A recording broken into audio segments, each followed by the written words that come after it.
ദൈവനാമത്തിന് മഹത്വമുണ്ടാകട്ടെ. ഒരു പുതിയ ദിവസത്തെ കാണുവാൻ ദൈവം നമ്മളെ അനുഗ്രഹിച്ചിരിക്കുകയാണ്.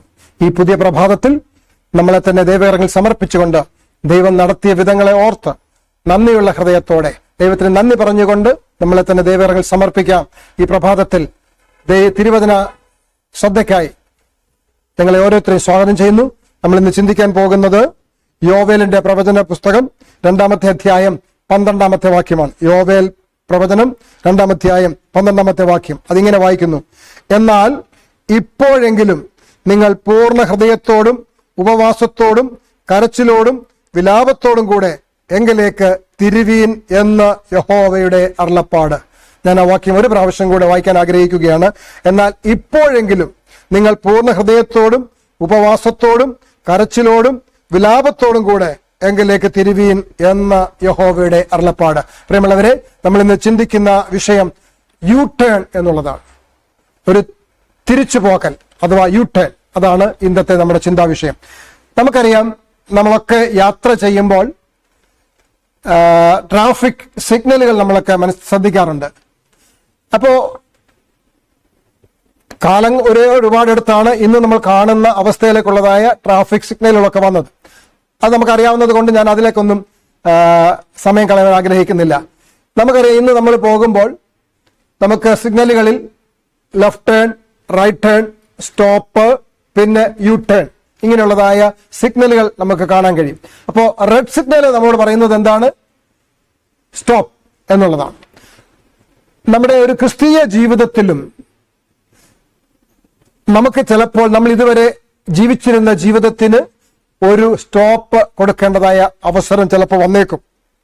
യോഹന്നാന്റെ സുവിശേഷം 16-ാമത്തെ അധ്യായം 8-ാമത്തെ വാക്യത്തിൽ ഇങ്ങനെ പറയുകയാണ്: പാപത്തെക്കുറിച്ചും നീതിയെക്കുറിച്ചും ന്യായവിധിയെക്കുറിച്ചും ബോധം വരുത്തുമെന്ന് യേശു വാഗ്ദാനം ചെയ്തതായ വാക്യമാണ് അവിടെ ഉള്ളത്. എന്താണ്? പരിശുദ്ധാത്മാവ് നിങ്ങളെ വരുമ്പോൾ അവൻ പാപത്തെക്കുറിച്ചും നീതിയെക്കുറിച്ചും ന്യായവിധിയെക്കുറിച്ചും നിങ്ങളെ ബോധം വരുത്തും. അങ്ങനെ ബോധം വരുമ്പോൾ നമ്മൾ ഇതുവരെ യാത്ര ചെയ്തിരുന്നതായ നമ്മുടെ രീതികൾ, അതിനൊരു സ്റ്റോപ്പ്, ഒരു റെഡ് സിഗ്നൽ കണ്ടതായി നമുക്ക് തോന്നുകയാണ്. അതിനൊരു സ്റ്റോപ്പ് ഇട്ടിട്ട് പിന്നെന്ത് ചെയ്യേണ്ടതുണ്ട്? വേറൊരു വഴി തിരിയേണ്ടതുണ്ട്. നല്ലൊരു മാർഗത്തിലേക്ക് തിരിച്ചു പോകേണ്ടതുണ്ട്. അതേത് മാർഗമാണ്? രക്ഷയുടെ മാർഗത്തിലേക്ക് ഒരു യു ടേൺ എടുക്കണം. നമ്മൾ ഇതുവരെ യാത്ര ചെയ്തുകൊണ്ടിരുന്നത് പാപത്തിന്റെ മാർഗത്തിലൂടെയാണ്. ആ പാപത്തിന്റെ മാർഗത്തിലൂടെ മുന്നോട്ട് പോകുന്നതിന് പകരം ഒരു യു ടേൺ എടുത്ത് രക്ഷയുടെ മാർഗത്തിലേക്ക് നമ്മൾ തിരിയേണ്ടത് ആവശ്യമാണ്. ഒരു ക്രിസ്തീയ ജീവിതത്തിൽ എപ്പോഴും യു ടേൺ കാണുമ്പോൾ നമ്മുടെ ജീവിതത്തെക്കുറിച്ച് ചിന്തിക്കുവാൻ, രക്ഷയിലേക്ക് ദൈവം നമ്മളെ നടത്തുന്ന ഒരു പശ്ചാത്താപത്തിന്റെ അനുഭവത്തിലേക്ക്, ഒരു മാനസാന്തരത്തിന്റെ അനുഭവത്തിലേക്ക് നമ്മളെ നടത്തുന്നതാണ് അത് എന്ന് ചിന്തിക്കുവാൻ ഓരോ ക്രിസ്ത്യാനികളെയും ഓരോ യു ടേണുകളും നമ്മളെ പ്രേരിപ്പിക്കണം. ഹൃദയം നമ്മളെ പാപത്തെക്കുറിച്ച് ബോധ്യപ്പെടുത്തുമ്പോൾ നല്ല തിരഞ്ഞെടുപ്പ് നടത്തുവാൻ പരിശുദ്ധാത്മാവ് നമ്മളെ സഹായിക്കണം. നമുക്കറിയാം, അപ്പോസ്തല പ്രവർത്തന പുസ്തകം 2-ാമത്തെ അധ്യായത്തിലെ 37-38 വാക്യങ്ങൾ വായിച്ചാൽ അപ്പോസ്തലനായ പത്രോസിന്റെ പ്രസംഗം കേട്ടപ്പോൾ കൂടിയിരുന്ന ആളുകൾക്ക് എന്തുണ്ടായി? അവരുടെ ജീവിതത്തിൽ പാപത്തെക്കുറിച്ച് ന്യായവിധിയെക്കുറിച്ച് ഒക്കെ ബോധം വന്നപ്പോൾ അവരാവശ്യപ്പെടുകയാണ്. അവർക്കൊരു രക്ഷകന്റെ ആവശ്യകതയെക്കുറിച്ച് അവർക്ക് ബോധം വന്നു. അപ്പോൾ അവർ ചോദിക്കുന്ന ചോദ്യം എന്താണ്? എന്ത് ചെയ്യണമെന്നാണ് അവർ ചോദിക്കുന്നത്. What must I do? എന്ത് ചെയ്യണം? ഞങ്ങൾ എന്ത് ചെയ്യണം എന്നാണ് ചോദിക്കുന്നത്. എന്താണ് ബൈബിൾ പറയുന്നത്? അവർ ഹൃദയത്തിൽ കുത്തുകൊണ്ടിട്ട് പാപത്തെക്കുറിച്ചും ന്യായവിധിയെക്കുറിച്ചും നീതിയെക്കുറിച്ചും ഒക്കെ ഉള്ളതായ പ്രസംഗം അവിടെ ഹൃദയത്തിൽ കുത്തുകൊള്ളിച്ചു. എന്നിട്ട് ഹൃദയത്തിൽ കുത്തുകൊണ്ടിട്ട് അവരെന്ത് പത്രോസിനോടും ശേഷം അപ്പോസ്തലന്മാരോടും എന്താണ് ചോദിക്കുന്നത്? സഹോദരന്മാരായ പുരുഷന്മാരെ, ഞങ്ങൾ എന്തു ചെയ്യേണ്ടു? പത്രോസിന്റെ പ്രതികരണം എന്തായിരുന്നു? മാനസാന്തരപ്പെടുക എന്നുള്ളതാണ്. മാനസാന്തരപ്പെടുക എന്ന് വെച്ചാൽ എന്താണ്? ഒരുവന്റെ മനസ്സ് മാറ്റുക എന്നുള്ളതാണ്. മനസ്സ് മാറ്റുക എന്ന് വെച്ചാൽ എന്താണ്? നമ്മൾ ഇതുവരെ ചെയ്തുകൊണ്ടിരുന്ന കാര്യങ്ങൾ അല്ല ഇനി ചെയ്യേണ്ടത്, മാറി ചിന്തിക്കുക, മാറി പ്രവർത്തിക്കുക എന്ന് വെച്ചാൽ ഒരു യു ടേൺ എടുക്കുക, ഒന്ന് തിരിച്ചു പോവുക എന്നതാണ് അതിന്റെ അർത്ഥം. അപ്പോ ഒരു പശ്ചാത്താപത്തിന്റെ അനുഭവത്തിലൂടെ പാപമോചനത്തിന് മുമ്പായി എന്തുണ്ടാവണം? പശ്ചാത്താപം ഉണ്ടാവണം. നമുക്കൊരു പാപമോചനം ഉണ്ടാകണമെങ്കിൽ അതിനു മുമ്പ് നമുക്ക് പശ്ചാത്താപം ഉണ്ടാകണം, ഒരു മനസ്സുമാറ്റം നമുക്കുണ്ടാകണം. അങ്ങനെ ഉണ്ടാകുമ്പോഴാണ് നമുക്ക് എന്ത് ചെയ്യാൻ കഴിയുന്നത്? തിരികെ പോകാൻ കഴിയുന്നത്, രക്ഷയുടെ അനുഭവത്തിലേക്ക് തിരികെ പോകാൻ കഴിയുന്നത്. പ്രിയമുള്ളവരെ, റോമർക്കെഴുതിയ ലേഖനം 2-ാമത്തെ അധ്യായം 4-ാമത്തെ വാക്യം ഇങ്ങനെ പറയുന്നു: ദൈവത്തിന്റെ ദയ നിന്നെ മാനസാന്തരത്തിലേക്ക് നടത്തുന്നു എന്നറിയാതെ നീ അവന്റെ ദയ, ക്ഷമ, ദീർഘക്ഷമ എന്നിവയുടെ ഐശ്വര്യം നിരസിക്കുന്നുവോ? അനുതപിക്കാൻ ക്രിസ്തുവിനോട് ചേരുക എന്നതല്ലാതെ നമ്മുടെ ഹൃദയം പ്രേരിപ്പിക്കുന്ന മറ്റൊരു പ്രവൃത്തിയുമില്ല.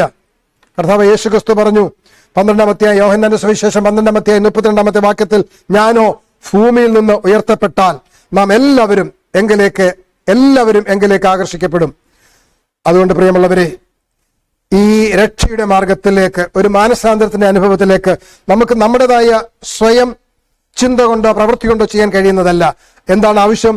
ദൈവത്തിന്റെ ദയ നിന്നെ മാനസാന്തരത്തിലേക്ക് നടത്തുന്നു. അതറിയാതെ അവന്റെ ദയ, ക്ഷമ, ദീർഘക്ഷമ എന്നിവയുടെ ഐശ്വര്യം നമ്മൾ എന്ത് ചെയ്യാണ്? നിരസിക്കുന്നുവോ എന്നാണ് ചോദ്യം. അനുതപിക്കാൻ ക്രിസ്തുവിനോട് ചേരുക എന്നതാണ്. നമ്മൾ ക്രിസ്തുവിനോട് ചേരുമ്പോൾ ആ ചിന്താഗതി, ക്രിസ്തുവിനോട് ചേരാനുള്ള താല്പര്യം നമ്മളെ അനുതാപത്തിലേക്ക് നയിക്കും. അല്ലാതെ നമ്മുടെ ഹൃദയം പ്രേരിപ്പിക്കുന്ന മറ്റൊരു പ്രവൃത്തിയും നമുക്ക് ചെയ്യാനില്ല. ഒരു പ്രവൃത്തി കൊണ്ടും നമുക്ക് മാനസാന്തരത്തിലേക്കോ പശ്ചാത്താപത്തിലേക്കോ ക്രിസ്തുവിനോട് ചേരാനോ കഴിയത്തില്ല. മറിച്ച് എന്ത് ചെയ്താൽ മതി? ഹൃദയത്തെ ക്രിസ്തുവിന് കൊടുത്താൽ മതി. അതുകൊണ്ട് നമുക്ക് നമ്മുടെ യാത്രയെ റെഡ് സിഗ്നൽ കണ്ട് ഒന്ന് നിർത്താം. എന്നിട്ട് നമുക്കൊരു യു ടേൺ എടുക്കാം. ക്രിസ്തുവിലേക്ക് തിരികെ പോകുവാൻ, രക്ഷയുടെ അനുഭവത്തിലേക്ക് തിരികെ പോകുവാൻ, കർത്താവിലേക്ക് തിരികെ യാത്ര ചെയ്യുവാൻ നമുക്ക് ഈ പ്രഭാതത്തിൽ നമ്മൾ തയ്യാറാണോ എന്ന് നമുക്ക് നമ്മളോട് തന്നെ ചോദിക്കാം. ക്രിസ്തുവിലേക്ക് നമുക്ക് തിരികെ യാത്ര ചെയ്യാം. അപ്പോൾ നമ്മുടെ ജീവിതത്തിൽ എപ്പോഴെല്ലാം യു ടേൺ എന്ന അടയാളം കാണുമ്പോൾ അപ്പോഴൊക്കെ ദൈവത്തിലേക്ക് തിരിയാനുള്ള അവസരമായി അതിനെ കണ്ടുകൊണ്ട് ദൈവത്തിന് നന്ദി പറയാൻ നമുക്ക് അവസരം പ്രയോജനപ്പെടുത്താം. ദൈവം നമ്മളെ എല്ലാവരെയും ധാരാളമായിട്ട് അനുഗ്രഹിക്കട്ടെ. ഇന്ന് വചനം കേട്ട എല്ലാവരും ദൈവത്താൽ അനുഗ്രഹിക്കപ്പെട്ട തീരട്ടെ എന്ന് പ്രാർത്ഥിക്കുന്നു. നമ്മുടെ ഏതെല്ലാം പ്രാർത്ഥന വിഷയങ്ങളുണ്ടെങ്കിലും നമുക്ക് ഒരുമിച്ച് പ്രാർത്ഥിക്കാം. ദൈവം നമ്മളെ അനുഗ്രഹിക്കട്ടെ. പ്രാർത്ഥിക്കാം. ഞങ്ങളെ സ്നേഹിക്കുന്ന സ്വർഗീയ പിതാവേ, ഈ അനുഗ്രഹിക്കപ്പെട്ട നല്ല സമയത്തിനെ സ്തോത്രം ചെയ്യുന്നു. ഒരു പ്രഭാതം കൂടി അവിടുന്ന് ഞങ്ങൾക്ക് നൽകിയല്ലോ. ഈ പ്രഭാതത്തിൽ കർത്താവെ, ഞങ്ങളെ കേൾപ്പിച്ച നല്ല വചനത്തിനെ സ്തോത്രം. ഞങ്ങൾ ഉപവാസത്തോടെ, പ്രാർത്ഥനയോടെ ദൈവത്തോട് തിരിയുവാൻ ഞങ്ങളെ സഹായിക്കണമേ കർത്താവെ. ഞങ്ങളുടെ യാത്രയെക്കുറിച്ചുള്ള ഞങ്ങൾക്ക് ബോധം വരുമ്പോൾ, ക്രിസ്തുവിനെ കുറിച്ചുള്ള ബോധം ഞങ്ങൾക്ക് വരുമ്പോൾ കർത്താവെ, ഒരു യു ടേൺ എടുത്ത് ഞങ്ങൾ തിരിയുന്നത് പോലെ ഞങ്ങളുടെ യാത്ര തെറ്റായ യാത്രയിൽ നിന്ന് ഒരു ശരിയായ യാത്രയിലേക്ക് ഞങ്ങളുടെ മനസ്സിനെ മാറ്റുവാൻ, ഞങ്ങളുടെ ഹൃദയത്തെ ക്രിസ്തുവിന് നൽകുവാൻ ഞങ്ങളെ സഹായിക്കണമേ. ഞങ്ങളുടെ പ്രവൃത്തികളല്ല, ഞങ്ങളുടെ നന്മകളല്ല കർത്താവെ, അങ്ങയോട് ചേരുവാനുള്ളതായ ഹൃദയത്തിന്റെ താല്പര്യം മാത്രമാണ് ഞങ്ങളെ മാനസാന്തരത്തിൽ നടത്തുന്നത്. അങ്ങനെ ഒരു മാനസാന്തരത്തിന്റെ അനുഭവത്തിൽ പാപമോചനം ലഭിച്ചവരായി സമാധാനം, സന്തോഷം അനുഭവിച്ച് ജീവിപ്പാൻ ഞങ്ങളെ സഹായിക്കണമേ എന്ന് പ്രാർത്ഥിക്കുന്നു. ഇന്ന് ഈ വചനം കേട്ട എല്ലാവരെയും കർത്താവ് അനുഗ്രഹിക്കണമേ എന്ന് പ്രാർത്ഥിക്കുന്നു. എല്ലാ നന്മകളാലും ഞങ്ങളെ നിറച്ച് അന്ത്യത്തോളം കാത്തുപരിപാലിക്കണമെന്ന് യേശുവിന്റെ നാമത്തിൽ അപേക്ഷിക്കുന്നു. കൃപയോടെ കേൾക്കണമേ സ്വർഗീയ പിതാവേ.